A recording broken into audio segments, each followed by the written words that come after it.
Bueno, pues buenas tardes a todos, algunos otra vez. Hoy Bea no podía hoy, entonces haré yo el repaso. Lo haremos en base al examen, como lo hicimos la otra vez, y así cuando hagáis el examen, pues a lo mejor os resulta más fácil. Vamos a tomarnos un minuto de pacificar la mente. Si queréis podéis poner una postura buena, con la espalda recta y llevar la atención a la respiración.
Vamos a generar una motivación virtuosa que se convierta en causa para que podamos salir de esta realidad de sufrimiento, pero no es suficiente con salir nosotros mismos, que podamos salir nosotros mismos y los demás. Vamos a pensar que para poder liberar a todos los seres de los sufrimientos de la existencia cíclica y poder llevarlos al completo despertar, primero tenemos que alcanzar nosotros mismos ese estado. Y con este propósito vamos a hacer esta reunión, esta clase que va a hacer, o esta sesión de preguntas que va a hacer Desnanda. No lo vamos a hacer pensando en nosotros mismos, sino ojalá todos los seres algún día puedan verse libres del sufrimiento, de cualquier tipo de sufrimiento, de sus causas. Con este propósito vamos a hacer esta práctica. Muy bien. A ver, aquí tengo el examen por la impreso. Sí. Bueno, el módulo este de Samsara y Nirvana está como estructurado en base a las 4 nobles verdades. 4 nobles verdades, las 2 primeras son, si queremos decirlo así, Samsara, y las 2 segundas son Nirvana. En la primera de las 4 nobles verdades se describe cuál es la situación en el Samsara y dice: esto es sufrimiento.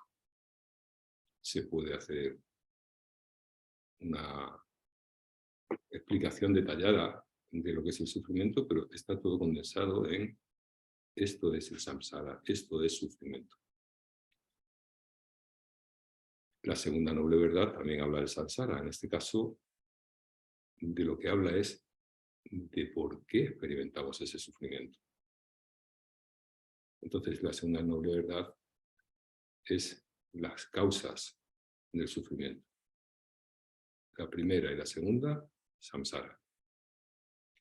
Luego, la tercera y la cuarta, nirvana. Nirvana es un estado libre de cualquier tipo de sufrimiento, un estado en el que ha cesado el sufrimiento. Entonces se condensa en 2 o 3 palabras. La tercera noble verdad es la cesación del sufrimiento, nirvana. Y la cuarta noble verdad es las causas que hacen que el sufrimiento cese. Y esas, como hay que irlas creando poco a poco, se convierten en un camino. Entonces la cuarta noble verdad es el camino que lleva al cese del sufrimiento. Uy, si estoy viendo a Beita, sigue tú, Bea.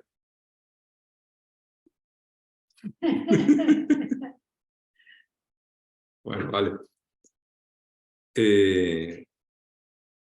Entonces, pregunta el examen. Menciona 4 sufrimientos de los seres humanos. Cuando se piensa específicamente en los seres humanos, se habla de 8 tipos de sufrimiento. Y de los 8, que a veces son difíciles de aprender los 8, hay 4 que son muy fáciles de aprender, que es el sufrimiento del nacimiento, el sufrimiento de la vejez, el sufrimiento de la enfermedad y el sufrimiento de la muerte. Luego podríamos seguir, verse separado de lo que se desea, que algo que deseas te separan de ello. O tener que permanecer con lo que no quieres. O buscar y buscar y no encontrar lo que deseas. Y luego también tener los agregados, el cuerpo y mente, contaminados desde que nacimos. Y eso genera el sufrimiento que todo lo abarca.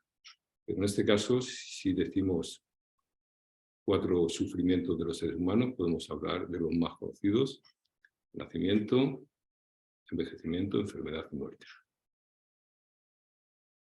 Ahora te dice, menciona 4 de los sufrimientos generales del samsara. Cuando se habla de los sufrimientos generales del samsara, se suele hablar de 6 tipos de sufrimiento. Aquí me he ido en 4.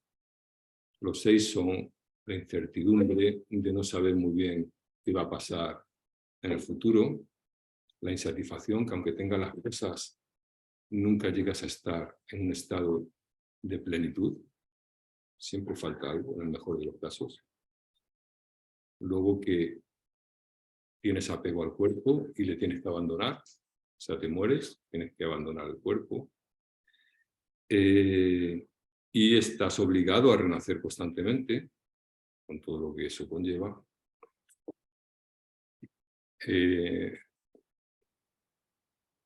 Cambiar constantemente de estado, ahora humano, ahora animal, ahora semidios, luego ser de los infiernos. Y luego el sufrimiento de la soledad. El otro día una amiga mía me dijo, mi padre me dice que está solo, que se siente solo, se siente totalmente abatido.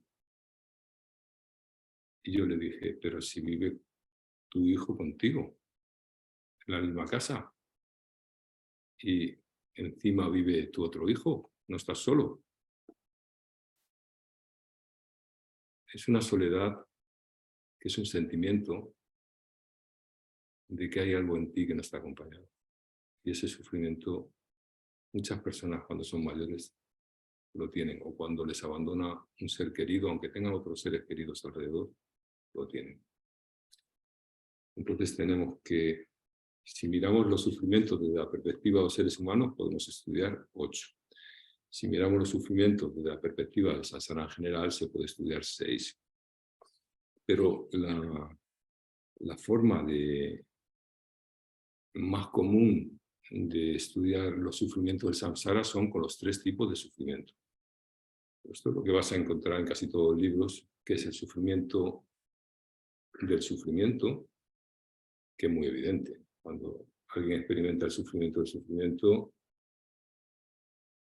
tú piensas, yo eso no lo quiero, ni para esa persona ni para mí, que puede ser un dolor de cabeza, puede ser la pérdida de un ser querido, puede ser que te han echado el trabajo, tanto físico como mental, pero es algo que es muy fácil de identificar, porque cuando surge esa experiencia es muy desagradable y esto es el sufrimiento del sufrimiento.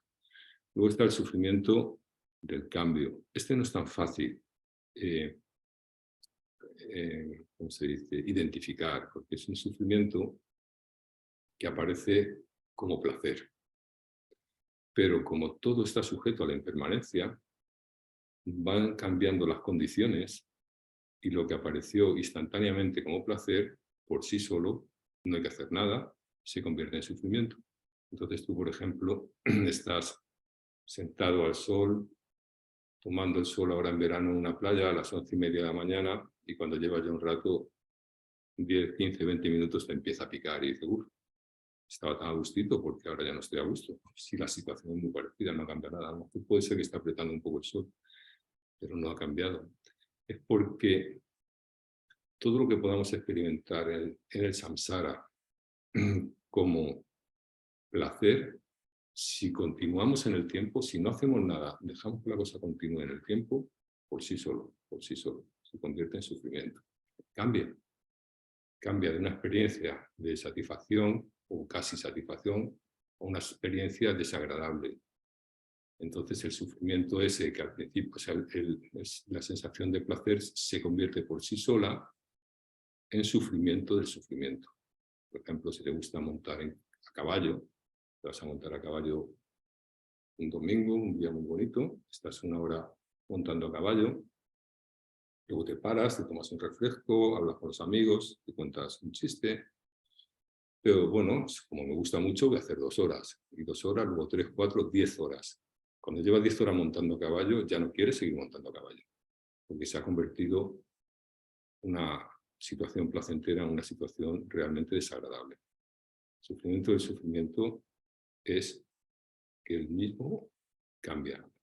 Es el mismo, realmente, cuando lo miras con mucha profundidad, con mucho detenimiento, es el propio sufrimiento del dolor, pero aparece como vestido, como disfrazado de placer. Pero poco a poco se va quitando el disfraz y aparece realmente lo que es sufrimiento del sufrimiento. Y luego está el tercer tipo de sufrimiento, que es mucho más difícil de identificar, que realmente las enseñanzas que dio el Buda Sakyamuni, cuando habló del samsara, habló de es el sufrimiento que todo lo abarca.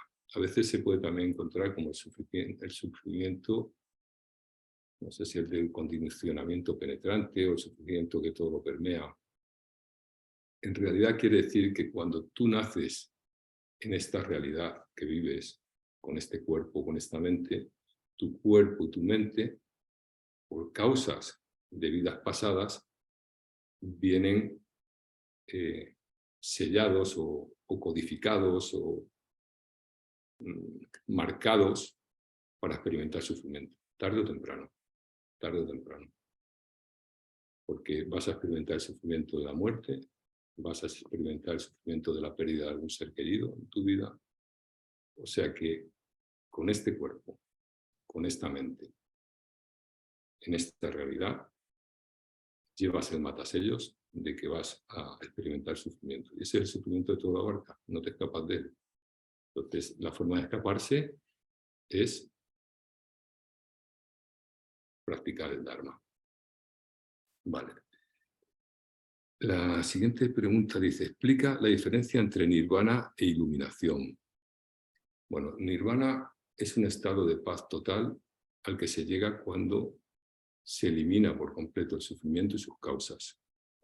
Pero puedes llegar a este estado de 2 maneras. Una es siguiendo el camino del Arhat y otra es siguiendo el camino del Bodhisattva. La diferencia es que cuando sales de la realidad de sufrimiento, como Arhat puedes experimentar un estado de dicha total, pero no tienes las capacidades tan desarrolladas como las tiene un Buda cuando sale. Y el Buda, al salir, antes de salir, al iniciar el camino, durante el camino también, ha hecho una promesa, que es, voy a sacar a todos, cuando era Bodhisattva, voy a sacar a todos los seres del sufrimiento. Lo voy a hacer, cueste lo que cueste. Y mi interés de convertirme en Buda no es por yo salir del sufrimiento, que sí, que está bien, es por tener esa experiencia y poder transmitir esa experiencia a los demás. Entonces, cuando un ser de estas características sale del samsara, se dice que ha alcanzado la iluminación. Entra en un nirvana, pero no es en el mismo nirvana que entra el arhat. El nirvana del arhat es el nirvana estático, no hay movimiento. Se queda ahí atrapado en una realidad sin sufrimiento, pero no puede volver a manifestarse en el samsara con los superpoderes que tiene un Buda, que tiene más poderes que un arhat, primero porque no ha hecho la promesa, y cuando ha llegado a ese estado está tan bien que no se mueve de él. Entonces, nirvana es una palabra que define los dos tipos de ausencia de sufrimiento, el del arhat y el del Buda, pero iluminación define solo el nirvana de un Buda. El nirvana de un arhat se llamaría liberación, dentro de nuestro linaje. En otros linajes no lo tengo tan claro. O sea que nirvana de la liberación sería arhat, nirvana de la iluminación sería Buda. Señala los 3 adiestramientos superiores con una X. Bueno, aquí no lo voy a leer todo, pero los 3 adiestramientos superiores en este orden es el camino que sigue un arhat para salir del samsara y alcanzar lo que hemos dicho antes, el nirvana de la liberación. Y es, primero se entrena en la ética, luego se entrena o se adiestra en la concentración y luego se entrena o se adiestra en la sabiduría. A ver cómo de tiempo. Vale. Luego dice, indica 4 características generales del karma. No entiendo muy bien por qué viene esta pregunta aquí, porque esto es del karma. Las 4 características del karma es que es definitivo. La palabra definitivo quiere decir que lo que experimentas guarda relación con la acción que lo creó. Hay una, ¿cómo se dice? Hay una correlación. Entonces se dice que cuando experimentas sufrimiento, viene de una acción no virtuosa. Cuando experimentas felicidad, viene de una acción virtuosa. O sea que las acciones virtuosas traen felicidad y las acciones no virtuosas traen sufrimiento. Definitivo es eso, es que definitivamente vas a experimentar sufrimiento con una acción no virtuosa y felicidad con una acción virtuosa. Luego, el karma aumenta. Cuando se hace una acción, deja una huella en nuestra mente. Y esa mente, o sea, esa huella va creciendo por sí sola en intensidad en nuestra mente. Cuando pasa el tiempo, una cosa que al principio fue una acción relativamente sin importancia, llega a tener en nuestra mente relevancia y puede hacernos actuar en base a ella. O sea que si tú no quitas el karma negativo, por ejemplo, eso hace que en el futuro una cosa pequeña se convierta en un resultado grande. O sea, no guardas relación la causa si la dejas en el tiempo con el resultado que vamos a experimentar. Pero en positivo tampoco. O sea, si tú has hecho acciones positivas, y no hay nada que las quite la fuerza, por sí solas ellas también se van a aumentar. O sea que la segunda característica del karma sería que es expansivo. La tercera característica del karma es que es personal. Podemos decir, como dice Fabio, e intransferible. El karma no pasa de padres a hijos, no pasa de familia, no pasa con el ADN. Eso no es así. Puede ser que diferentes personas o vivan en una familia y vivan en esa familia porque tengan un karma parecido. Luego a nivel físico puede ser que dependa del ADN, pero el karma es algo mental. Entonces, también a veces se dice así, el que no ha creado la causa no experimenta el resultado. Tú vas a experimentar el resultado solo y exclusivamente de cosas que hayas hecho tú, para bien o para mal, o sea que es personal. Y la cuarta característica del karma es que no desaparece por sí solo. O sea que si tú has creado una acción negativa, podrán pasar vidas y vidas y vidas, pero eso deja una marca en nuestro continuo mental y cuando llegue el momento, las condiciones sean las oportunas, esa marca va a madurar y se va a convertir en un resultado de felicidad o un resultado de sufrimiento. Si queremos quitar esas causas que están en nuestro continuo mental, se puede, con las prácticas de purificación. La práctica de purificación es como si tú fueras así y quitases la causa que luego te va a producir sufrimiento. Pero si no la quitas, el sufrimiento se experimentará. Y también, si esa causa ha empezado a madurar, ya no hay forma de quitarla. Podrías cambiar algo las condiciones, pero sería difícil. A ver, describe las 3 categorías principales del sufrimiento mencionadas en la primera noble verdad. Bueno, esto lo hemos hablado. Sufrimiento del cambio, el sufrimiento que todo lo abarca.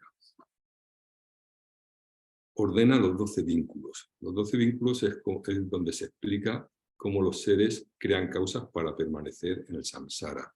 Entonces, el primer vínculo es la ignorancia, el segundo vínculo son las acciones o los factores composicionales, o el karma, si quieres decirlo así, la acción. El tercer vínculo es que se crea conciencia. El cuarto es non biforma. El quinto es que aparecen los 6 sentidos. El sexto es, ¿dónde estábamos? Contacto con la realidad. Del contacto surge el séptimo, que es el deseo, ¿no? No, las sensaciones. De las sensaciones surge el deseo o el ansia. Del deseo el aferramiento. Y de ahí ya el devenir, que es una siguiente vida. Y devenir es que sí, que se va a crear una siguiente vida, luego que naces, nombre y forma, y luego vejez y muerte. Explican como 2 ciclos. Esto es como creamos las causas para permanecer una y otra vez en el samsara. Entonces, los 12 vínculos son muy complejos. La explicación que dio el otro día, que es Ananda, que si podéis revisar el material, es increíble, o sea, muy buena. A ver, luego dice, factores o causas para que aparezcan los engaños. Los engaños son las aflicciones y el karma es lo que crea el samsara. Lo que hacen los arhat, la palabra arhat es destructor de enemigos, significa eso. El enemigo en este caso es las aflicciones. Un arhat ha controlado las aflicciones. Las aflicciones son como el detonante que hace que madure el karma. Si no están las aflicciones puede haber karma, pero no madura. Entonces, las aflicciones tienen partes. A veces se estudian 6 partes, pero es muy fácil verlo en 3. Es algo que hace surgir la aflicción, que puede ser una persona, puede ser un objeto, incluso a lo mejor, por ejemplo, si te molesta la lluvia, puede ser la lluvia, y hace surgir la aflicción del enfado.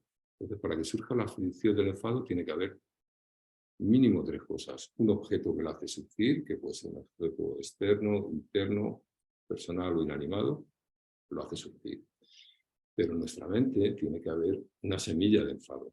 Esa semilla de enfado se ha creado como una acción pasada en la que actuamos enfadados. Actuamos enfadados, se creó en nuestra mente una semilla de enfado que se quedó ahí en estado latente hasta que llegó un objeto y hizo surgir esa semilla de enfado. Lo tercero es una sensación muy fuerte de autoaferramiento. Alguien que experimenta todo esto. Entonces, es difícil que tengas poder sobre los objetos que hacen surgir las semillas. Sobre las semillas podrías llegar a quitar las semillas, pero si eres capaz de disminuir la sensación de autoaferramiento, entonces no puede surgir el enfado, o si surge, surge con menos fuerza. Todas las aflicciones, todas, no hay ninguna que no sea así.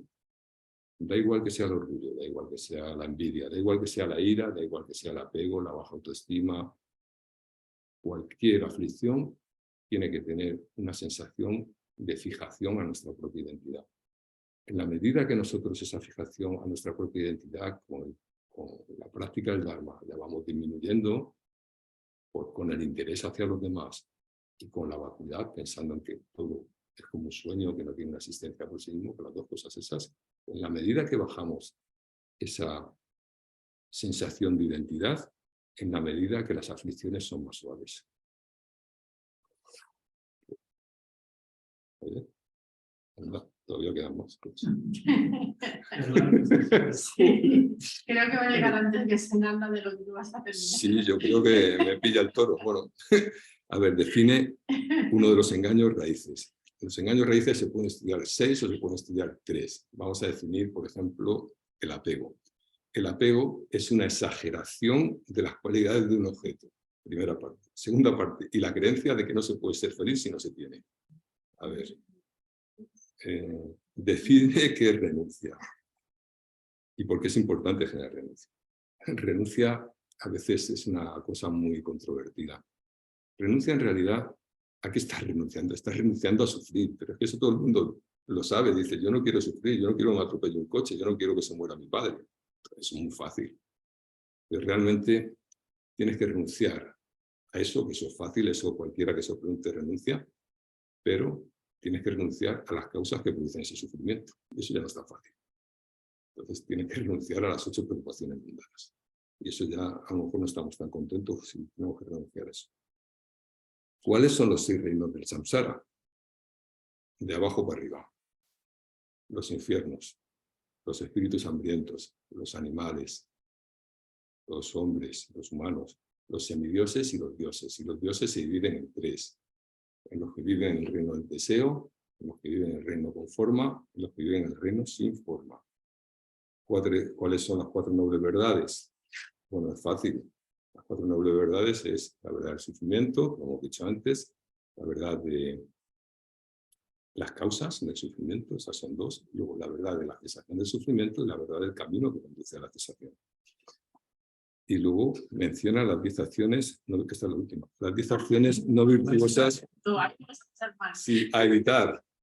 Pues mira, hay que evitar 3 cosas que se hacen con el cuerpo, que es matar, robar y tener una conducta sexual incorrecta. Esas 3 cosas hay que tratar de evitarlas y estaremos más tranquilos. Luego 4 que se hacen con la mente, o sea, con la palabra, que es mentir, causar división entre las personas, hacer daño con las palabras y la charlatanería que no conduce a nada. Esa es más difícil. Y luego 3 que se hacen con la mente, que es actuar con una mente coloreada por la codicia, actuar con una mente coloreada por la malicia y luego estar empeñado en visiones que no se corresponden con la realidad, visiones erróneas. Hay que tratar de evitar estas 10 acciones no virtuosas y están puestas en un orden porque tienen una intensidad mayor o menor. Las 7 primeras, las del cuerpo y la de la palabra, las más brutas son la matar, luego robar, así, hasta la charlatanería. Pero las de la mente están con el orden invertido. Es menos fuerte la codicia que la malicia. Es menos fuerte la malicia que las visiones erróneas. Las visiones erróneas es la peor de las acciones virtuosas. Y dices, ¿y cómo es posible? Si tampoco... Pues imagínate un fundamentalista que se llena el cuerpo de explosivos y explota y mata a muchas personas. Y le han dicho, bueno, tú vas a ir a un paraíso, vas a tener un montón de ventajas allí, wow, es increíble y tal. Le han metido a la pobre persona esa visión errónea y es capaz de sacrificar su vida matando a otros y haciendo esto. Ya está aquí. Pues hasta aquí. Hasta luego. Muy bien. Si podéis conectar la cámara, si os parece, porque somos hoy un grupo pequeñito y para que Geshe-la se sienta más acompañado. Gracias, Fernando.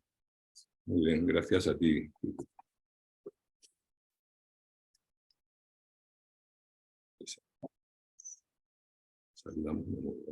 Sí, sale aquí Tenzin Nandak. Hay 15 preguntas que habéis pasado por escrito. Hello. One second. Good afternoon or evening, Geshe-la. Hello, can you hear me okay, Tigo? Yes, we can hear you fine. Yeah, my side. Okay, happy to see you again, Geshe-la. How's Spain? Not too hot? Absolutely too hot. Yeah. At least in the area where we are, yes. Yeah. Some places in the north are not that bad, but the rest of the country is really, it's getting difficult, I guess. Yeah. Mm-hmm. Yeah. Yeah. Part of samsaric suffering, right? Sí. Geshe-la dice, bueno, nos saluda, nos pregunta si hace mucho calor en España. Le digo que sí, que estamos, yo por lo menos estoy desesperado. Y le dice, bueno, pues sufrimientos ansáricos, ¿verdad? Yeah. Okay. At least we try to do something about it, okay? Yeah. Uh-huh. Bien, pues vamos a tratar de hacer algo con esto, ¿verdad? Yeah. So not straight away, but on the long term. Uh-huh. No va a ser algo inmediato, sino a largo plazo. Yeah. So generate the correct motivation before we start with the session, that we're doing this in order to eliminate not just temporary suffering, but all suffering from the root by understanding more about samsara and how to achieve nirvana, and then not only for yourself, but also for the benefit of all sentient beings. So generate correct motivation for yourself. Vamos a comenzar generando la mejor motivación posible para acabar no solo con el sufrimiento, sino con las causas del sufrimiento, y no solo con el sufrimiento inmediato, sino con el sufrimiento a largo plazo, para nosotros y para todos los demás. Que esta sea la motivación que enmarque y que guíe nuestra práctica de esta tarde.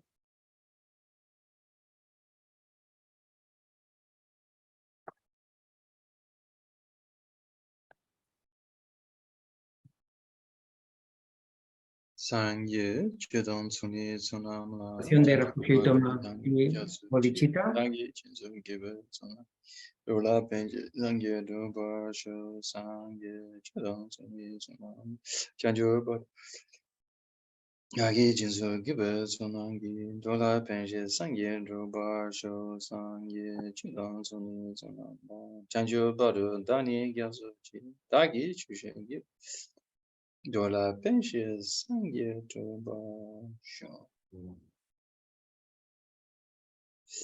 Yeah, sorry to hear about the heat and your hardship, right? So yeah, the hardship for studying the Dharma, it's a bit more difficult when it's hot, but yeah, it's also part of purification. So yeah, let's go to the questions then.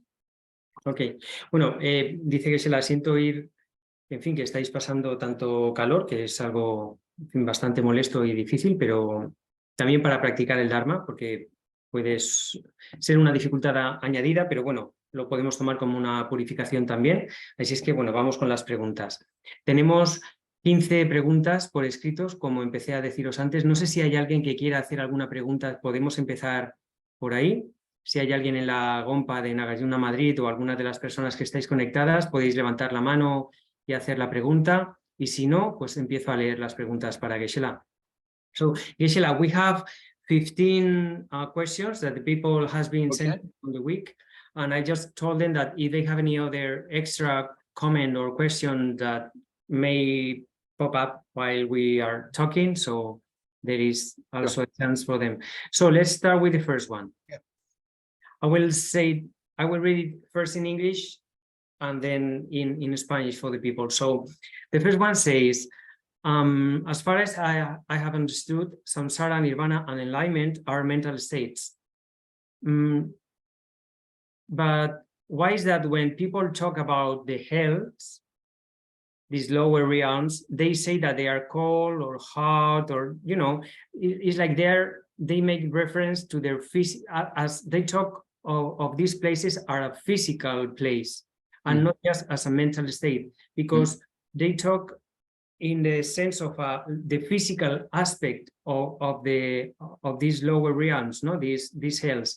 When you are pierced by knives, or when you are so cold that your body just breaks into pieces. So why is that, even though supposedly they are mental states, we describe the hells in sense of physical sensations, no? So I will read it in Spanish for the people. La primera pregunta es, por lo que he entendido, samsara y nirvana y la iluminación son estados mentales. Si es así, ¿por qué cuando se habla de los infiernos se dice que hay fríos, calientes, circundantes, etcétera? ¿Son lugares físicos? ¿O por qué, si son un estado mental, se habla desde el aspecto físico, como cuando te atraviesan cuchillos o que hay tanto frío que te salen ampollas y tu cuerpo se rompe en pedazos? Yeah, so it's not really a particular physical place, you know, because it's kind of a state of mind, but it's kind of a dimension of the mind, right? You can think that, like animals, they also around us, you know, of course, they on the same planet, so to say. So in a similar way, there are spirits around us all the time, you know. So spirits don't have an other location. It's just we cannot see them, so it's a kind of a different dimension, you could say, you know. And that's also true for the hell realm. Yeah, it's kind of they see things in a different way, in a similar way as you, for example, you know, when you sit on a bench in a park and you completely happy and the person next to you is depressed, the way you see the park is completely different, right? So that's a mental state of two individuals. Bien. Sí, los infiernos y los reinos inferiores en general hacen siempre referencia a estados mentales, no son lugares físicos. De hecho, se podrían entender como son dimensiones de la mente. Pensad, por ejemplo, en los animales con quienes compartimos el mundo. También, igual que los animales están presentes aquí, también están presentes los espíritus, solo que no están ubicados, no están localizados en un lugar físico en concreto porque tienen otra dimensión. Lo mismo ocurre con los infiernos. Podríamos decir que los seres en estas dimensiones o en estos planos de existencia tienen una percepción distinta de la realidad, ven las cosas de manera diferente. El ejemplo de tú estás sentada, por ejemplo, en un banco, en un parque, y junto a ti hay una persona, tú estás feliz y esa persona está deprimida. Vuestra experiencia de esa misma realidad es absolutamente distinta en base a vuestro estado mental. Or you sit on the same bench with a person who is using some drugs and having a bad trip, for example, right? This is kind of, you can see, is just in the mind, but the person is really suffering. O, por ejemplo, piensa que estás compartiendo ese banco en el parque con una persona que ha tomado drogas y está teniendo un mal viaje, ¿no? Bueno, pues esa persona puede estar en el infierno en ese momento, por así decir, ¿no? Es solo una cuestión de la experiencia mental que se tiene en función de cuál es tu estado. But then you take that a step further and then you think, you know, when you die, you know, then you go into the intermediate state, right? So it's a kind of a spirit-like state of existence we cannot see at the moment. But when you die, you're experiencing it, right? So in a similar way, there are other dimensions like spirit realms or the bardo beings, so to say, as well as hell beings, right? So it's not a particular location, but they live in a kind of different dimension, right, around us, so to say. Y bueno, si lo queremos llevar un paso más allá, pensemos en la muerte. Cuando se produce la muerte, lo siguiente es ese estado intermedio o bardo en el que hay una experiencia de espíritu, ¿no? Se tiene un cuerpo sutil, no es algo que se tenga, no se dispone de un cuerpo que esté ubicado o localizado en el espacio como tal, no tiene una dimensión física. Bien, pues igual que después de la muerte se pasa por ese estado intermedio, desde cierto punto de vista como si fuéramos un espíritu, hay igualmente en la realidad diferentes dimensiones o planos de existencia donde viven otros seres. Igual que no podemos percibir normalmente los espíritus, pero tampoco podemos percibir los infiernos u otros reinos inferiores, pero son diferentes dimensiones de la realidad, aun cuando no tengan un emplazamiento o una ubicación física concreta. Because when you die and you go into the bardo or the intermediate state, you can fly, you can go straight to the walls of a building, right? Like a spirit-like existence by the speed of your thought, you know. So that's kind of the kind of different dimensions. So you can imagine that spirit beings and hell beings have a similar kind of complete different reality, so to say, than we as humans and animals have, right? Porque, por ejemplo, cuando te encuentras en este estado de existencia intermedia entre dos vidas, en el estado del bardo, tienes tu experiencia similar a la de un espíritu. Por ejemplo, puedes atravesar muros, por así decir, te desplazas a la velocidad del pensamiento, tienes esa existencia sutil compartida con el reino de los espíritus. Pues puedes pensar en esos términos cuando hablamos de otros planos de existencia. Son diferentes dimensiones donde la experiencia de la realidad es distinta y no está dentro del marco físico al que estamos acostumbrados en nuestro plano de existencia. So yeah, there's two aspects, right? One aspect is the mental experience, as we can have different experience being at the same place, right? As humans. And the other aspect is it is in a different dimension or a different reality, so to say, right? Aquí habría dos aspectos. Por un lado, hay una experiencia mental distinta, similar al ejemplo que hemos puesto. Desde el mismo plano humano podemos tener experiencias de la realidad distintas en base a nuestra experiencia mental, a nuestra situación mental. Pero hay otro nivel que es experiencias de la realidad diferentes en base a estar en dimensiones de la realidad distintas o estados de conciencia, si lo quieres ver así, diferentes. Son dos aspectos diferenciadores a este respecto. Yeah. Ujú. Yeah, it's not an easy topic, but yeah, at least you have something to think about, right? Yeah. Bueno, no es un tema fácil, pero por lo menos tenéis aquí algo en lo que pensar. Okay, next question. Okay, it's not clear to me what is the cause for the delusions to arise, to manifest. Is it just ignorance or is there another cause? No me queda claro cuál es la causa para que surjan o aparezcan los engaños, las aflicciones mentales. ¿Es solo la ignorancia o hay alguna otra causa? Yeah, so nothing arises just from one cause. There's always a combination of many causes and conditions. So for a seed to produce a plant, it depends on the potential in the seed, it depends on the soil and fertilization and moisture and heat, right? So there's always many causes and conditions involved, right? Bien, no hay nunca una única causa para que se manifieste o surja un fenómeno, cualquier cosa.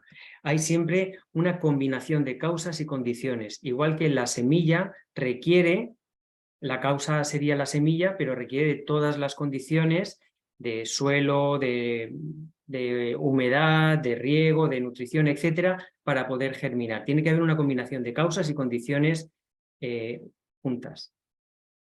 And then on top of that, you know, for example, when there's an affliction, anger that arises, of course, there is a grasping at the eye. How dare this person say this to me? I didn't do this. Yeah, that's one aspect. Yeah, so there's already a few things there. There's already a grasping at a concrete self, or this ignorance, but there's also a kind of a self-importance or a self-cherishing attitude present, right? So there's already two aspects there. One is grasping at a self, and the other one is the self-cherishing attitude. Right? And then on top of that, there is the irritation of anger that came from previous habituation patterns, because previously you became angry, and now that gets activated, right? So there's already three different states of mind that makes you anger come about, you know. And then, of course, there's an external condition of a person, or a person you don't like, or a project you don't like, or an event you don't like. So there's many factors that plays a role in order to generate a particular affliction. Además de esto, por ejemplo, con el caso de la ira, por elegir una aflicción cualquiera, cuando surge la ira hay varias cosas, varios factores que están presentes y están presentes a la vez. Empezando, por ejemplo, por el aferramiento al yo concreto, ¿no? Ese aspecto de ignorancia.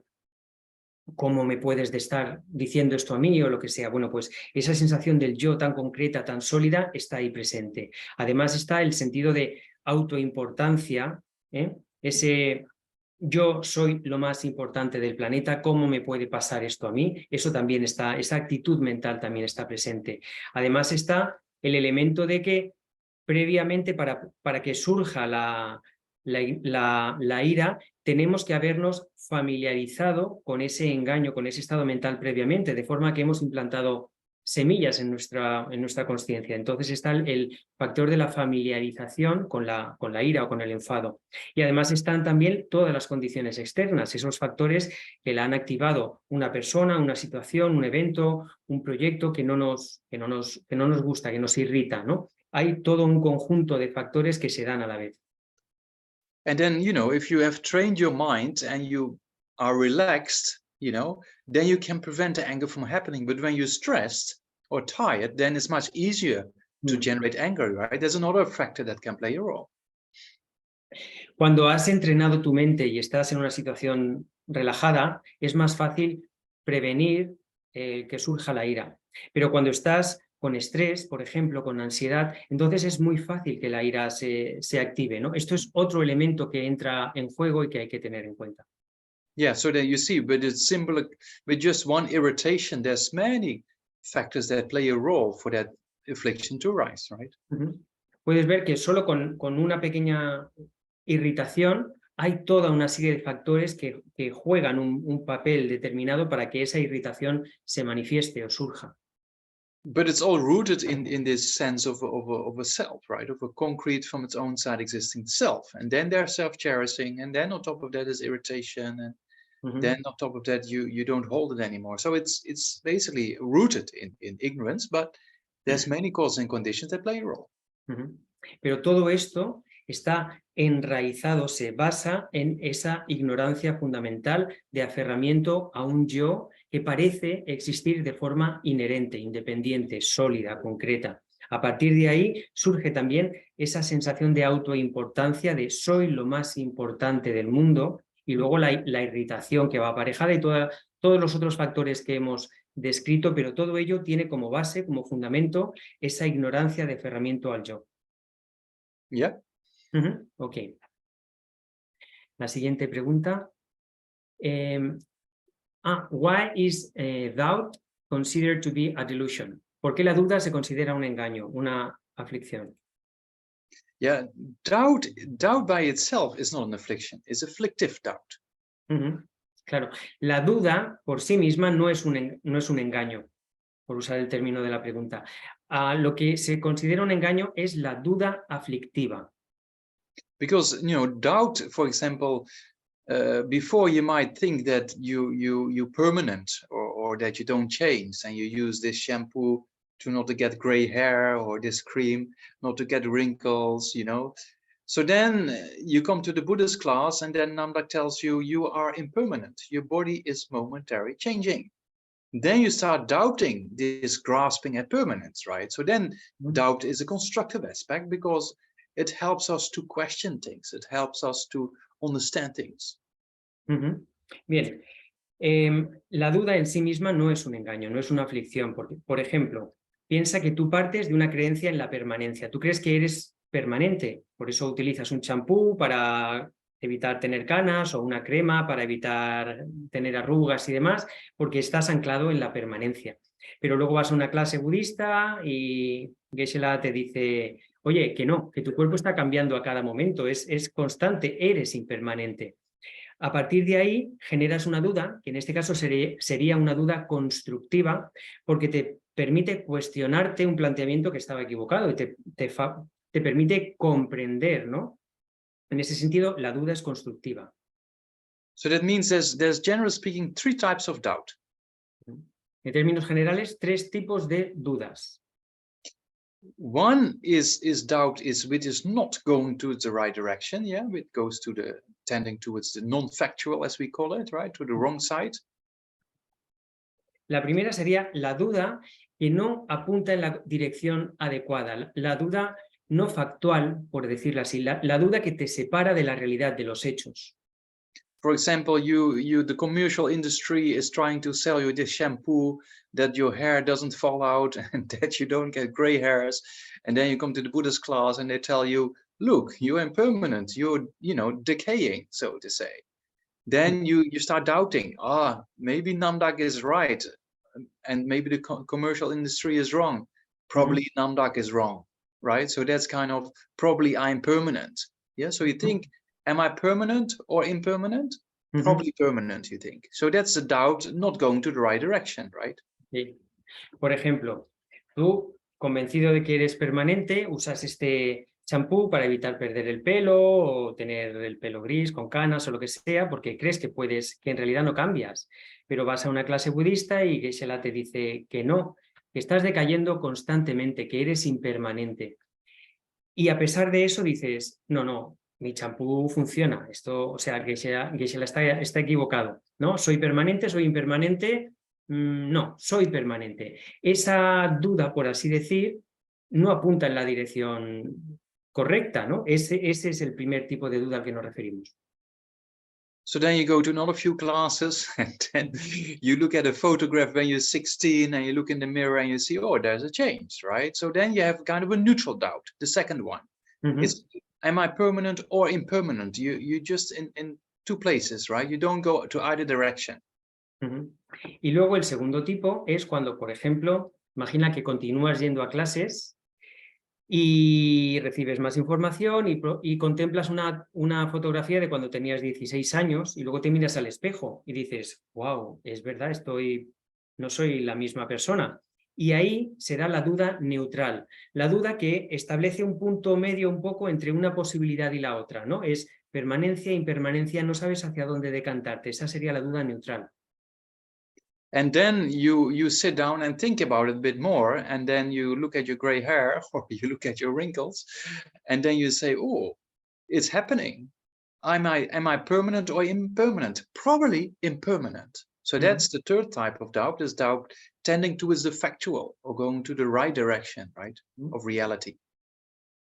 Y luego está el tercer tipo, que sería en este ejemplo, pues continúas reflexionando sobre el tema y te das cuenta, sigues observando tu pelo gris, tus arrugas, tus signos de envejecimiento y dices, wow, es verdad, probablemente estoy cambiando de forma constante, entonces soy permanente, soy impermanente, probablemente soy impermanente. Es decir, tienes una duda constructiva, una duda que tiende en la dirección correcta, una duda que es factual, es decir, una duda que está en concordancia con los hechos.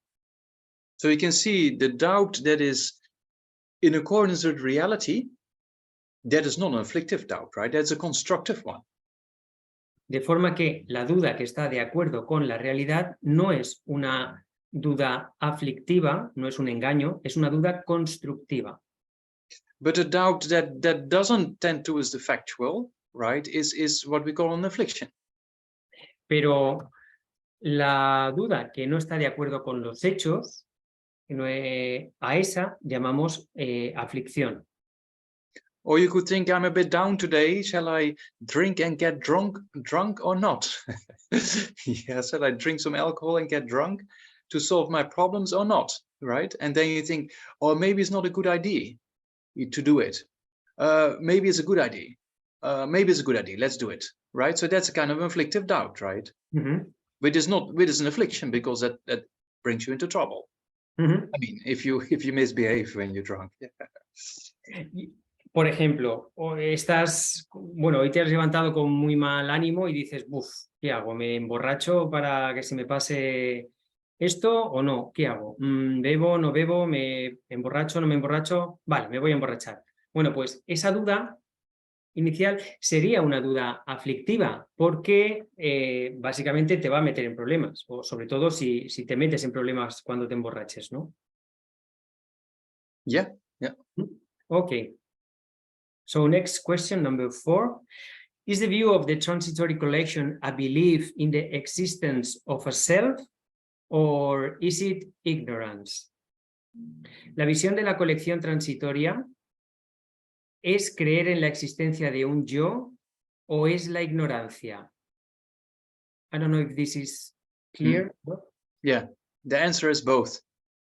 La respuesta es ambas. Yeah, easy answer, right? Because the view of the transitory collection is a kind of a mind that thinks there is something on top of our body and the mind. We have a body, we have a mind, right? That exists. Our body exists, our mind exists, right? But then this view of the transitory collection likes to see something on top of it, right? It likes to see on top of this body and the mind, which is transitory. Yeah, and which is a collection. That's what it means, right? It's a transitory collection of the body and the mind. It means a momentary changing aspect of the body and the mind that exists. But then on top of that, we think there's an I, and from its own side existing I there. Yeah, and that's kind of this self which does not exist, right? So that's kind of, and because of that I, we generate all these other afflictions, as we just talked about. Bien, pues son ambas cosas. Es decir, esta visión de la colección transitoria es un aferramiento al yo concreto que no existe de esa manera, y es ignorancia. Es una mente que añade algo además de la colección, del conjunto de cuerpo y mente. Tenemos un cuerpo impermanente, una mente impermanente, una colección, en ese sentido, un conjunto transitorio. Pero sobre ese aspecto transitorio de estos dos fenómenos, sobre esos dos fenómenos transitorios impermanentes, se superimpone o se añade, y esa es la ignorancia, un yo, como si existiera de forma independiente, inherente, concreta, sólida. Entonces, y a partir de ahí se generan todas las aflicciones, por ejemplo, a las que hemos hecho mención antes. Yeah, because the view of the transitory collection, it means it looks upon the mere collection of the body and the mind, right, which exists, and then it apprehends or it holds on to an I and mine to exist inherently. Yeah, so that's kind of on top of these, on top of this mere collection of the body and the mind. Yeah. Porque la visión de la colección transitoria lo que hace es percibe el cuerpo y la mente, que son fenómenos meramente existentes, y eso existe como tal, y lo que hace es percibir esa mera colección transitoria o ese mero conjunto transitorio de cuerpo y mente, los percibe como un yo y un mío inherentes, que no existen en absoluto. So that the body and the mind exist, right? But then this view of the transitory collection thinks this I and mine is on top of that, right? Which is not a reality, and that's why it's called ignorance. El cuerpo y la mente existen, pero esta visión, esta mente, desde la visión de esta colección transitoria, lo que hace es considerar o asumir o superimponer, añadir sobre ese cuerpo y mente que existen de manera relativa, un yo y mío como si existiera de forma concreta, independiente, inherente. Esa es la ignorancia, porque es ese aferramiento a ese yo que no existe de ninguna manera. Yeah, so we come more to that later on in the model on emptiness, right? Yeah. Abundaremos en esto más cuando tratemos el módulo de la vacuidad. And those who come to Öserling in what is it, August, very soon, then also we dive into emptiness a bit. Yeah. También profundizaremos un poco en vacuidad para, bueno, cuando nos veamos en Öserling dentro de poquito, quienes podáis participar en el retiro. Ok, number 5. Okay, I don't quite understand the concepts of throwing karma and establishing karma. Could you please explain the difference? No entiendo o no termino de comprender los conceptos de karma que arroja y karma que establece. ¿Cuál sería la diferencia? So throwing karma, right, is a kind of potential. Yeah. So for example, you based on ignorance, yeah, you get angry, yeah, and then you kill another being. Let's put it in a very drastic kind of way, right? So because of anger, you commit act of murder, right? So that means when the act of murder is finished, that is what we call a potential, right? A throwing karma. Then when you die, when you're in the process, so then a few years later, or maybe many years later, then when you die, this karma can be activated, but it can also be another karma, right? But let's put it in this way, that this particular karma gets activated at the time of death, right? So that you again think about it without remorse, and you thought you did a good thing or something like that, right? And then you can activate this particular karma, and then because you're dying, so your consciousness is leaving, then at that time it produced the establishing karma. It produced the potential for the next rebirth to come about. Bien, el karma que arroja o el karma que propele es el potencial que se genera a partir de una acción negativa. Por ejemplo, imagínate que matas, ¿no? Llevado por una aflicción, cometes un acto de asesinato y matas a alguien. Ahí, cuando esa acción ha concluido, ha generado un potencial en tu conciencia a partir de esa acción negativa. Ese es el karma que arroja. Imagina que después, años después, mueres.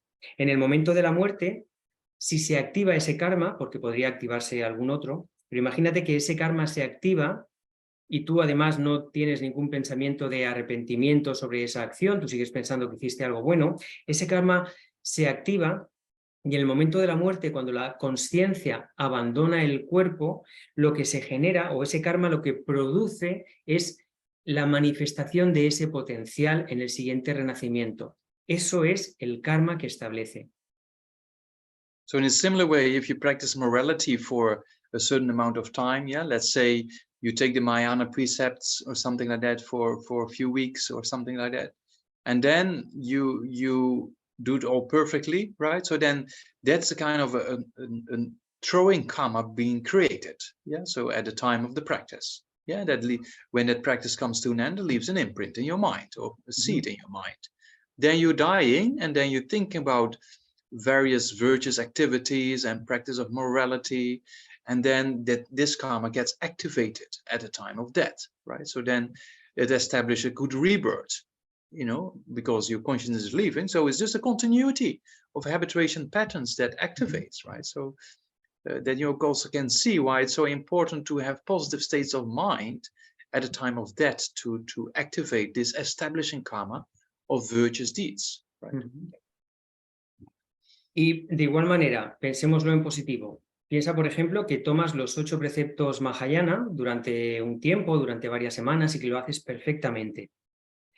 Eso deja, cuando acaba esa actividad, deja una impronta o una semilla virtuosa, positiva en tu conciencia, que puede activarse en el momento de la muerte. Piensa que en el momento de tu muerte tienes pensamientos positivos, virtuosos, gracias a los cuales activas ese karma que ha sido, cuando se ha generado, es un karma que arroja ese potencial, y lo que haces es, en el momento de la muerte, activarlo, y te lleva, a través del karma que establece, cuando la mente abandona el cuerpo, te lleva al siguiente renacimiento, que sería un renacimiento positivo, en un estado favorable de existencia. Por eso es tan importante el tener pensamientos positivos en el momento de la muerte, que puedan activar estos potenciales kármicos, este karma que arroja, que sea positivo, para poder establecer un siguiente renacimiento que sea igualmente favorable. So yeah, you could say that the throwing karma, right, is at the time of the cause, right, of the creation. Is just the creation of a particular karma, and establishing karma is just before the result comes about. Claro, podrías decir que el karma que arroja está en la causa, en la creación de en la creación del potencial o de la causa para tener una determinada experiencia. Ese es el karma que arroja. Y el karma que establece es el karma que se activa justo antes de que se produzca ese efecto, de que se produzca ese resultado de la causa o de ese potencial creado anteriormente. Yeah. Okay. Number 6. When we recite, for example, mantras or praises to Tara, just for the purpose of having a long life, is it considered to be a Dharma practice? Cuando recitamos, por ejemplo, mantras o alabanzas a Tara con el único objetivo de tener una larga vida, ¿esto se considera una práctica de Dharma? Who's doing that? ¿Quién está haciendo esto? ¿Quién hace esas? No, joking. You know, I mean, if you use your life in a very kind of virtuous way, right? So then it's good to have a long life, right? So then the best motivation is, in order to progress on the stages of the path to enlightenment, I've now a connection, and I want to have this connection for a longer period of time.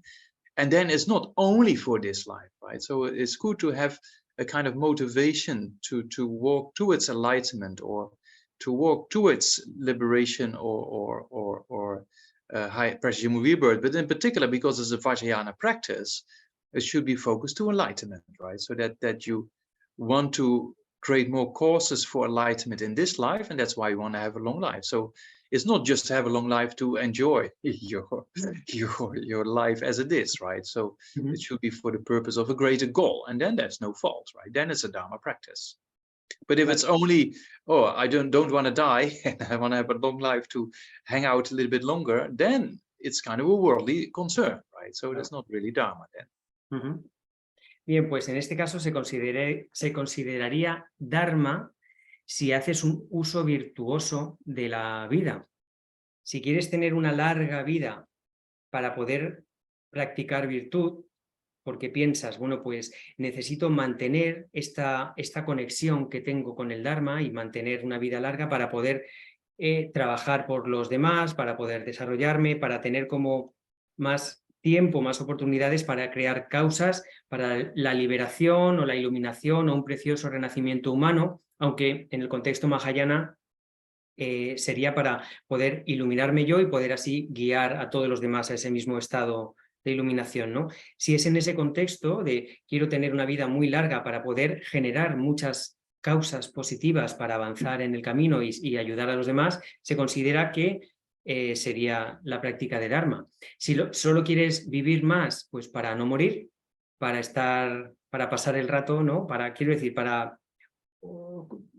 sería un objetivo, sería un Dharma mundano, ¿no? Sería una de las 8 preocupaciones mundanas si simplemente hicieras esa práctica con el objetivo de vivir más sin ninguna otra consideración. Ahí no estaría considerado una práctica de Dharma. Because if it's just a worldly kind of motivation, then you might have a bit of longer life, but then that karma is finished, right? But if you do it for the state of enlightenment, then you have a double bonus because you create cause for enlightenment as well as having a long life, right? Y además, si lo haces con la motivación únicamente de alargar esta vida, pues cuando se acabe ese karma que has creado gracias a esa actividad, la vida se acaba y punto. Pero si lo haces con la motivación no solo de alargar esta vida, sino de hacerlo para poder trabajar hacia la iluminación, tienes ese bono extra que supone que no solo vas a vivir más ahora, sino que además estás generando karma que te dirige hacia la iluminación, ¿no? Te acerca a la iluminación. Tienes un bono extra. Yeah. Okay. In a book I'm reading now, it talks about alaya, consciousness. So when you talk about the types of consciousness, I don't remember you telling us about it. So what is this alaya consciousness? Are karmic imprints or seeds carry out or yes, established in this kind of consciousness? En un libro que estoy leyendo ahora se habla de la consciencia alaya. Cuando usted nos habló de los tipos de consciencia, no recuerdo que nos hablara de ella. ¿Qué es esta conciencia alaya? ¿Y se depositan ahí las huellas o semillas kármicas? So the term alaya is what we sometimes translate as the mind basis of all, right? So that's, for example, in the mind-only school of Buddhist philosophy, there is a kind of, next to the 6 types of consciousness, like the 5 sensory perceptions and mental consciousness, there is this alaya or mind basis of all, so to say. Because in the mind-only school, they say all these karmic imprints and all other imprints of perceptions of things we see or hear or experience, they have to be stored somewhere, you know? So it's kind of a storehouse of imprints, according to that particular school of Buddhist philosophy. Bien, esta conciencia alaya, que se traduciría como la conciencia base de todo, es la que propone la escuela budista de Solamente y es una conciencia que estaría junto a las otras 6 conciencias, que son las 5 conciencias sensoriales, las asociadas a los sentidos, y la conciencia mental. Bien, sería una 7ª conciencia, porque desde el punto de vista de esta escuela filosófica budista, la escuela de Solamente, todas las improntas kármicas y todas las improntas que tienen que ver con todas nuestras percepciones y experiencias tienen que almacenarse en algún sitio y en realidad se almacenarían, se mantendrían, serían transportadas en esta conciencia base de todo. So when we talk about the 12 links, then link number 3, right, consciousness. Yeah, so we say consciousness, and the mind-only school will say the mind basis of all, or alaya, for that particular 3rd link, right? So you have ignorance, an affliction that creates karma, and that's planted in consciousness, link number 3. And then in the mind-only school kind of thought, then we say, oh, this is the alaya consciousness, or this is the mind basis of all, where this seed is planted, so to say. En los 12 enlaces de originación dependiente, el tercer enlace, que es conciencia, en el contexto desde la escuela de Solamente lo describirían precisamente como esta conciencia alaya. Esta sería el tercer enlace. Tenemos el primer enlace, que es la ignorancia, luego está la aflicción o la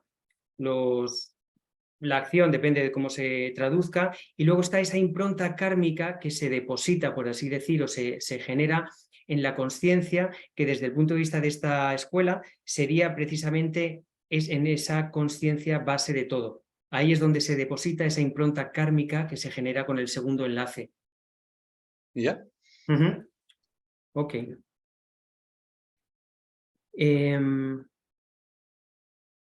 Question number 8.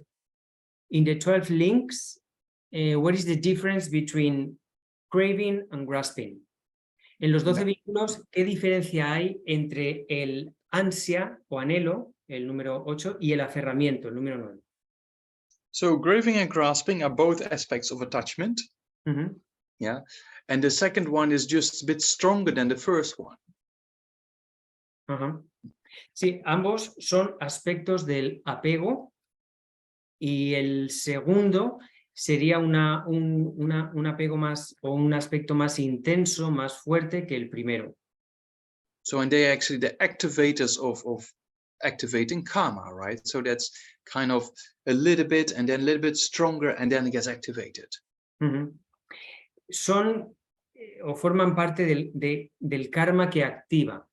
O bueno, tienen la función de activar el karma y tienen un grado de intensidad creciente, ¿no? Primero está el anhelo o el deseo y luego el aferramiento. Es un grado creciente de intensidad hasta que llega a activar el karma.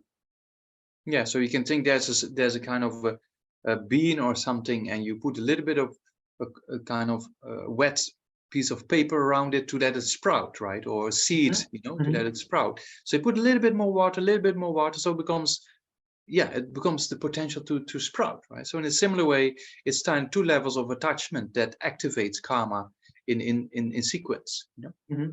Claro, son dos niveles del apego que activan de forma secuencial el karma porque van aumentando de intensidad. Pensad en una semillita a la que se le pone sobre un papel o un poquito de algodón y le echas un poquito de agua. Y luego un poquito más y un poquito más. Y la vas alimentando para que germine y genere el plantón o no sé cómo se llama. Sí, el plantón, la plantita, ¿no? Pues en ese sentido es similar. Son aspectos del apego o del deseo de intensidad creciente que tienen como función la activación del karma. Yeah.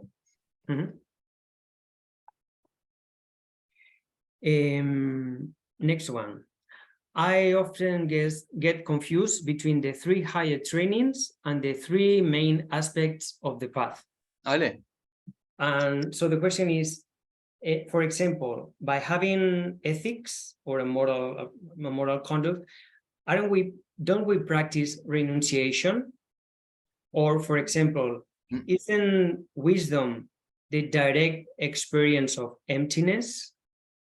So I'm a little bit confused between these 3 categories or 3 classifications, ¿no? A menudo me lío entre los 3 adiestramientos superiores y los 3 aspectos principales del camino. Por ejemplo, al tener ética no estamos practicando renuncia, o la sabiduría no es la experiencia directa de la vacuidad. So they are related, right? Because like morality of the lay vows and the morality of monks and nuns, right? So that is based on the motivation of renunciation, right? So morality in that way is of self-liberation, as we say. The morality of self-liberation is based on the motivation of renunciation. But then the morality of the Mahayana precepts, for example, is based on bodhicitta, right? So there's a relation between morality and the first 2 aspects of the 3 principal aspects of the path, right? And then, yeah, maybe first that, yeah. Muy bien. Sí, los 3 o los 2 bloques de 3 están relacionados entre ellos. Por ejemplo, con la práctica de la moralidad, si es una moralidad con el objetivo de la autoliberación, la moralidad que se practica con la toma de votos laicos o con la toma de votos de ordenación, monjes o monjas, la motivación es la renuncia. El marco motivacional o de intención de la práctica de la moralidad cuando el objetivo es conseguir la autoliberación es, por ejemplo, la renuncia, el primero de los 3 aspectos principales del camino.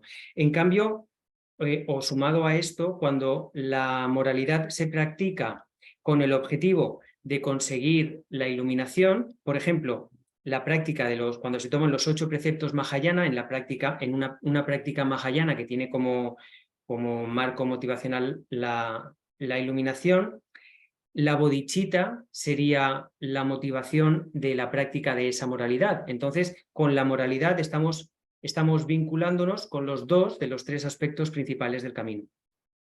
So then, when we talk about the higher training of concentration, for example, right? So the higher training of concentration, in order to generate renunciation, in order to generate bodhicitta, and in order to generate the view of emptiness, right? In order to engage in those 3 principal aspects of the path, you need a mind of concentration, right? You need to be concentrated to generate those 3 principal aspects of the path. So that means that the second higher training is important of concentration for generating the 3 principal aspects of the path. Y continuando con esta relación, el segundo de los 3 entrenamientos superiores, que es la concentración, es necesario para generar los 3 aspectos principales del camino: renuncia, bodhicitta y visión de la vacuidad. Es decir, para poder generar cualquiera de estos 3 aspectos es necesaria una mente que ha desarrollado el entrenamiento superior de la concentración. And then the higher training of wisdom, right? The higher training of wisdom is basically, generally speaking, the higher training of wisdom of understanding and realizing emptiness, which is the 3rd aspect of the 3 principal aspect of the path, right? Y luego el entrenamiento superior de la sabiduría, el tercero de los 3, es, en términos generales, básicamente tener la visión de la vacuidad. Es eso, o sea, el tercer de los entrenamientos superiores es coincide, en términos generales, con el tercero de los 3 aspectos principales del camino. Yeah, so you could say that the 3 principal aspects of the path are the states of mind that moves us, you know, towards enlightenment or towards liberation and enlightenment, right? So that the 3 states of mind that moves us to liberation and enlightenment, right? And in order to go in that direction, we use the method of the 3 high trainings. Podrías decir que los 3 aspectos principales del camino son los estados mentales que nos dirigen hacia la iluminación o hacia la liberación y la iluminación. Y el método, el método que utilizamos para desarrollarlos son los 3 entrenamientos superiores. Yeah.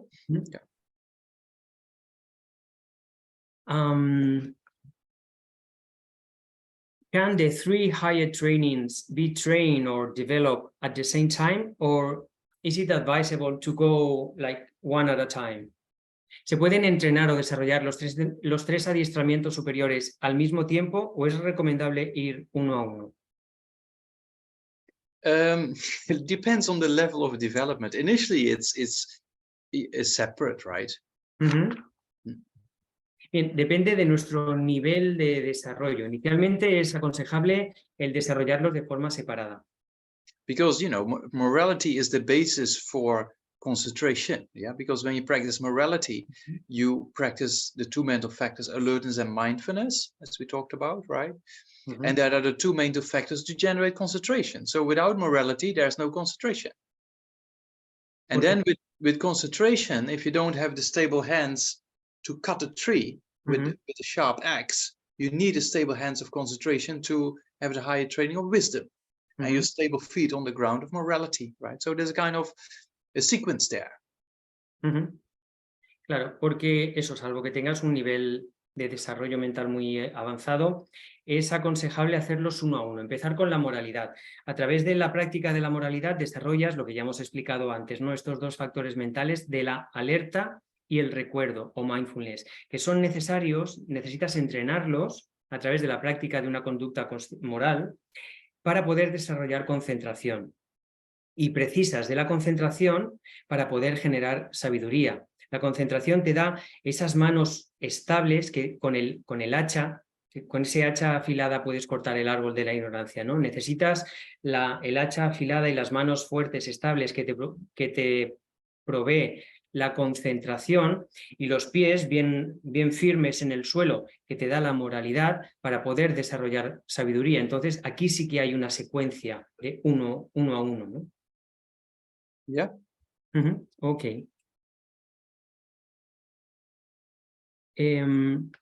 Number 11, you told that our next rebirths depends upon the state of mind that we have at the time of death. So I wonder if what happened with all the previous actions, positive or negative, that we have done during previous lives, ¿no?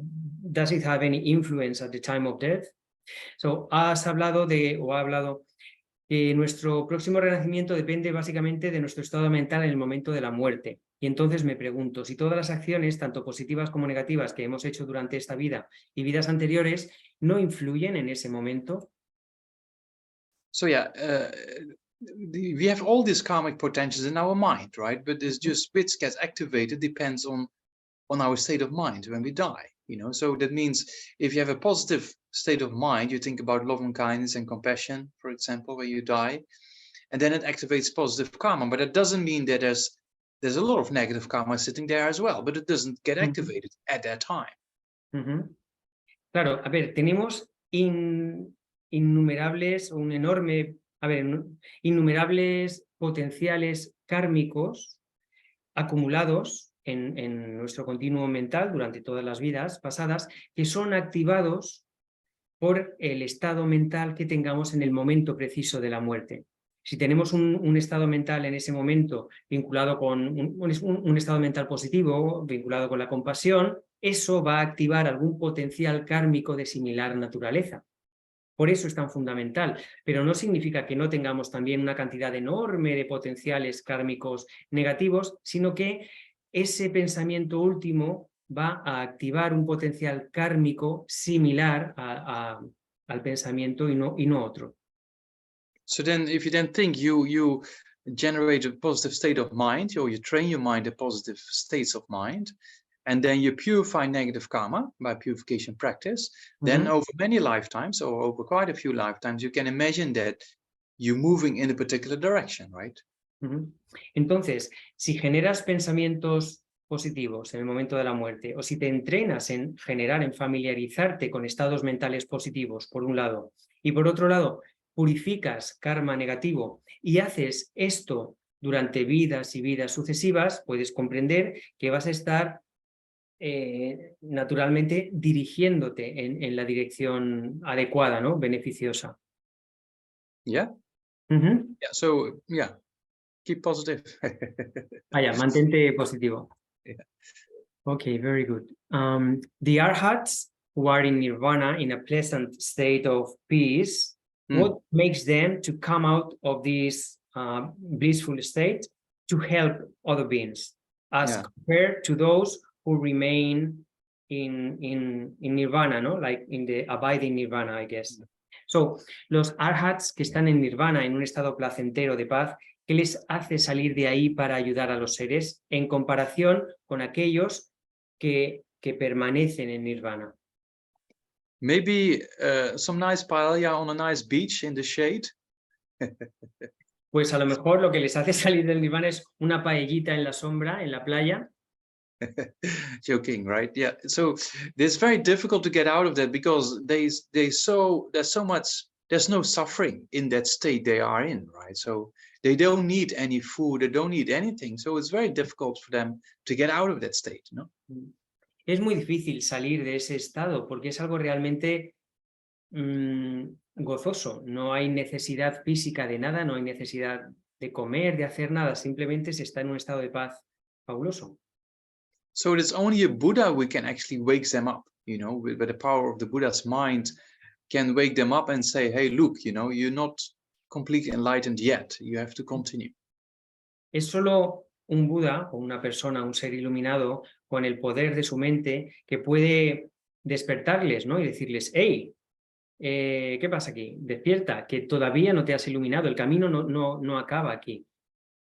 Yeah, so yeah, that's only up to the Buddhas to help them and help them in a sense to let them continue on the path to enlightenment, right? Yeah. Así es que depende de los Budas el ayudarles o, bueno, por así decir, el despertarles para que puedan continuar el camino hacia la iluminación. Yeah. Okay, so number 13. Is it possible to have a direct experience of emptiness without renunciation? ¿Se puede llegar a tener una experiencia directa de la vacuidad si no se tiene renuncia? Direct realization, you said, right? Yes, direct. It says literally, no, direct experience of emptiness. Yeah. So let's put it in a direct realization. Okay. That the answer is no. Vale, bien, a ver, la pregunta dice si se puede tener una experiencia directa de la vacuidad sin renuncia. Geshe-la matiza o precisa. Si hablamos de una realización directa de la vacuidad, la respuesta es no, no se puede tener sin renuncia. Because you can conceptually realize emptiness before having renunciation or before having bodhicitta, right? But for direct perception, you have to be on the paths. That means you have to have renunciation and you have to have bodhicitta. Para tener una experiencia conceptual, una realización conceptual, no debería decir realización, perdón, para tener una experiencia conceptual de la vacuidad no necesitas renuncia, igual que no necesitas bodhicitta, la puedes tener sin eso. Ahora, para tener una realización de la vacuidad significa que has entrado en el camino y para entrar en ese camino sí que necesitas haber desarrollado primero renuncia. Yeah. Wonderful. Okay, almost the last one. In the drawing of the wheel of samsara, the wheel of life, where are the form and formless realms? ¿Dónde están los reinos de la forma y la no forma en la rueda de la vida, en la rueda del samsara? They are in the section with the gold realms, right? With the section with the gold realms depends which drawing you have. Sometimes there's 5 sections, sometimes there's 6 sections, right? So that means that when there's in the top parts, when you see the god realms, then of course formless realms doesn't have form, right? So you cannot put them in a drawing, you know. But it's just they make kind of similar aspects of how gods might look like in the form realm, right? So it's a very subtle aspect, but it's just a symbolic kind of drawing we have. But both of those form and formless realms, they fall in that category of the god realms up in the drawing. Bien, pues dentro del dibujo, aunque puede haber pequeñas diferencias porque en ocasiones el reino del samsara se divide en 5 o 6 reinos, en ocasiones se separa el reino de dioses y semidioses y en otras ocasiones no, pero ambos reinos de la forma y la no forma estarían simbólicamente representados por el reino celestial, el reino de los dioses. El reino de la no forma, en realidad, como no tiene forma, no puede ser, no puede pintarse, ¿no? No puede manifestarse en una pintura. Pero bueno, se vincula simbólicamente al reino de los dioses. Se imagina que pueden tener un aspecto similar, pero realmente es un elemento simbólico. Pero bueno, dentro de la rueda del samsara estarían representados por el reino de los dioses, que está en la parte superior de la rueda, los reinos celestiales. Yeah. Okay, last question so far. Do the gods of the desire realm, form and formless realm experience the suffering of birth and the suffering of disease? Los dioses del reino del deseo, de la forma y del reino sin forma experimentan el sufrimiento del nacimiento y el sufrimiento de la enfermedad. Yeah, so there's different gods, right? The gods of the desire realm, or the asuras, so to say, they're fighting each other even, no? They cut their limbs and there's suffering there, right? Because it belongs to the desire realm, right? A ver, hay varios niveles o clases de dioses. Por dioses entender seres en los reinos superiores de existencia, ¿no? En los reinos celestiales. Están los asuras, que serían los dioses en el reino del deseo, que están peleándose, luchando todo el rato, infringiéndose heridas, cortando sus miembros y demás porque están atrapados por el deseo. And then the gods in the form realm, for example, right? Then of course there's no really suffering at the time of birth, and there's no really suffering during life, right? But there are certain gods which belongs to what we call the long living gods, right? So a particular god realm where they 7 days before they die, they see they're going to die, and they, by the clairvoyance, they see they go to lower rebirths, and then there's mental suffering there at the time of the last 7 days or so of their life, right? Bien, el primer, que no lo he mencionado, el primer nivel de dioses, por así decir, sí pueden experimentar sufrimiento físico, estos que están batallando todo el tiempo. Pero luego los dioses en el reino de la forma es un nivel más sutil, no tienen sufrimiento físico. No obstante, hay un tipo dentro de ese reino hay un tipo de dioses, se llaman los dioses de larga vida, que 7 días antes de morir, por sus poderes de clarividencia, pueden anticipar, pueden ver su próximo renacimiento, que suele ser un renacimiento en los reinos inferiores, y sufren mucho, tienen mucho sufrimiento mental, aunque no experimenten sufrimiento físico. Yeah. So far, all the questions that we had already, that the people sent before, so I don't know if there is any other right now. Let me ask. No sé si alguien tiene alguna pregunta más que formular ahora. Este es el momento. Hemos terminado con todas las preguntas que estaban ya enviadas por escrito. Alguien que necesite cualquier, en fin, aclaración. ¿No? Okay. Okay. So it seems that no more doubts. Okay. Thank you so much for all your Kiko, for all the translations over the last few months, and the people for all their interest. And then a few of you I see probably in Özeling, and the other ones on the other side of summer, I think. Muchas gracias por todos estos meses de trabajo junto y de interés. Espero veros a algunos en Özeling y al resto, a quienes no podamos coincidir en Özeling, pues después del verano nos veremos. Yeah, and then I hope for you that the heat goes down. Is the heat going down in the coming period or not? We will see. We will see. Yeah. So let's hope for that, and then then see you soon. Okay. Y espero que descienda el calor, ¿no? Que se suavice. Va a bajar en los próximos días. No está muy claro, pero bueno, espero veros pronto en cualquier caso. Okay. So then let's dedicate with the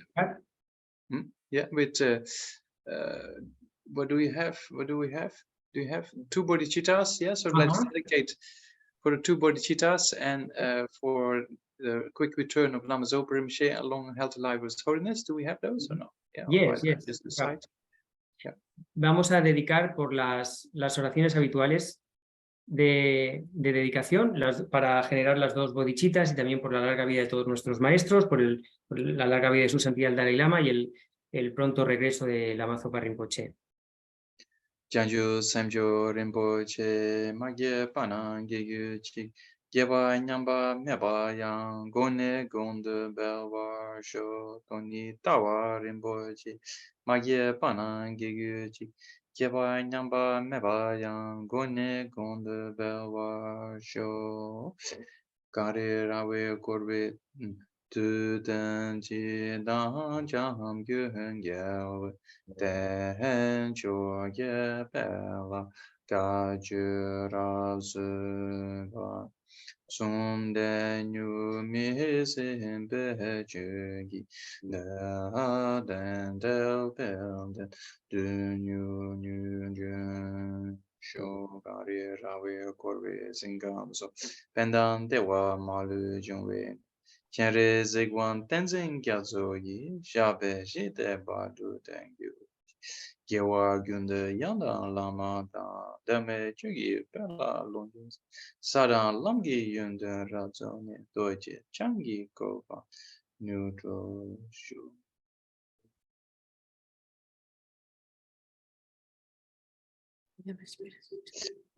Okay, thank you so much for all these months. Conchi and Fernando, Thank you so much. Nico, and all your interest. And then, yeah, see you soon. See you, Daniela. See you, Inocelin. Thank you so very much. Muchísimas Thank gracias. you very much. Muchísimas gracias, Thank you, Conchi, Gisela. Fernando, Rebe, vuestro trabajo incansable. Gracias. Gracias, Bea. Gracias, Chico.